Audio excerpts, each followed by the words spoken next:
सावन का महीना हो और भगवान शिव की बात ना हो, ऐसा तो हो ही नहीं सकता। जैसा कि आप सभी जानते हैं, ये सावन का महीना पूरी तरह से भगवान शिव को समर्पित है।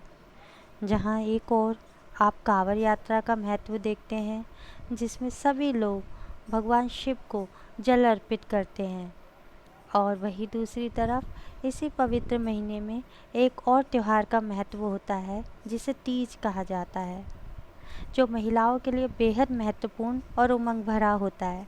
आज इसी त्यौहार के बारे में चर्चा करेंगे और आपको विस्तार से बताएंगे। तो नमस्कार, मैं हूं ममता जैन। स्वागत करती हूं आपका मणिकर्णिका ब्लॉग में। अगर आपको मेरी वीडियो पसंद आए तो प्लीज़ लाइक कर दीजिएगा और सब्सक्राइब करना ना भूलें। संसार सारम भुजगेन्द्रहारम सदा वसंतं हृदयारविन्दे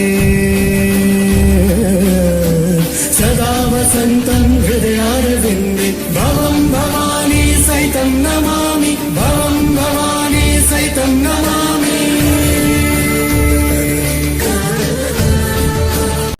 चलिए बताते हैं आपको ये तीज का त्यौहार क्या होता है और इसके महत्व क्या क्या हैं, और ये महिलाओं के लिए इतना महत्वपूर्ण क्यों है, और इसे करने से कुंवारी कन्याओं को क्या लाभ मिलता है। तो दोस्तों, सबसे पहले तो ये त्यौहार सावन माह के शुक्ल पक्ष की तृतीया को मनाया जाता है। तृतीया वाले दिन भगवान शिव और माँ गौरी की पूजा का महत्व है। तीज वाले दिन भगवान शिव और माँ गौरी की पूजा की जाती है। कहते हैं कि इसी दिन माँ गौरी ने अपनी कठोर तपस्या से भगवान शिव को पा लिया था। इसीलिए ये व्रत सभी महिलाओं के लिए बेहद महत्वपूर्ण होता है, ताकि वह इसे करके अपने पति की लंबी उम्र और अच्छे स्वास्थ्य की कामना भगवान शिव और माँ गौरी से कर सकें। इस त्यौहार को हरियाली तीज भी कहा जाता है, क्योंकि ये त्यौहार सावन में होता है और सावन में हर जगह हरियाली आपको देखने को मिलती है। इसीलिए इस त्यौहार का नाम हरियाली तीज भी पड़ गया। तभी सभी महिलाएं इसी दिन सभी चीज़ों में हरे रंग का प्रयोग सबसे ज़्यादा करती है, जैसे हरी चूड़ियाँ, हरे कपड़े, और जितनी भी साज सजावट की चीज़ें होती हैं वह सभी हरा हरा होता है। उनके श्रृंगार में सब कुछ हरे रंग का जो प्रयोग होता है वो सबसे ज़्यादा होता है। तो ये जो चीज़ें होती हैं उनकी जो खुशियों को चार चांद लगा देती हैं और उनके मन में एक और उमंग आती है।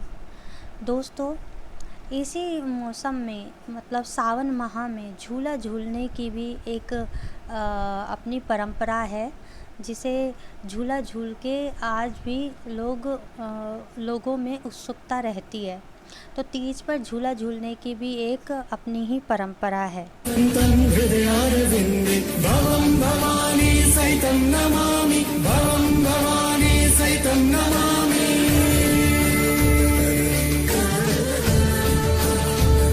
चलिए जानते हैं इसे मनाया कैसे जाता है। सबसे पहले तो तृतीया वाले दिन सभी महिलाएं सुबह सुबह नहा धोकर भगवान शिव और माँ गौरी की पूजा करती हैं। इसके बाद वह अपना व्रत धारण करती हैं और फिर पूरा दिन पूजा पाठ में और भजन कीर्तन में वह सराबोर रहती हैं। अगले दिन सुबह फिर से पूजा पाठ करने के बाद ही वह अपना व्रत पूर्ण करती हैं, और ऐसा करने से उन्हें भगवान शिव और माँ गौरी से आशीर्वाद की प्राप्ति होती है, सौभाग्यवती रहने की प्राप्ति होती है। और आपको यहाँ ये भी बताएंगे कि कुंवारी कन्याओं के लिए ये व्रत क्यों इतना ज़रूरी है। कुंवारी कन्या जो भी श्रद्धा भाव से इस व्रत को रखती हैं, करती हैं, उन्हें अपने मन चाहा वर जो होता है उसकी प्राप्ति उन्हें होती है। और जिन कन्याओं को के जीवन में शादी में कोई अड़चन आ रही होती है, वो इस व्रत को करने से अड़चनें दूर हो जाती हैं। तो सभी कन्याओं को श्रद्धा भाव से ये व्रत करना चाहिए, और सभी सुहागन महिलाओं की तरह ही उन्हें भी सजना और संवरना चाहिए इस व्रत वाले दिन, ताकि उन्हें खुशियों की और सुख समृद्धि की प्राप्ति होती रहे। फ़िलहाल वीडियो में इतना ही।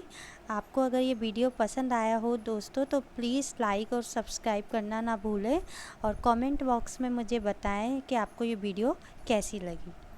आप सब अपना ख्याल रखें और भगवान शिव और माँ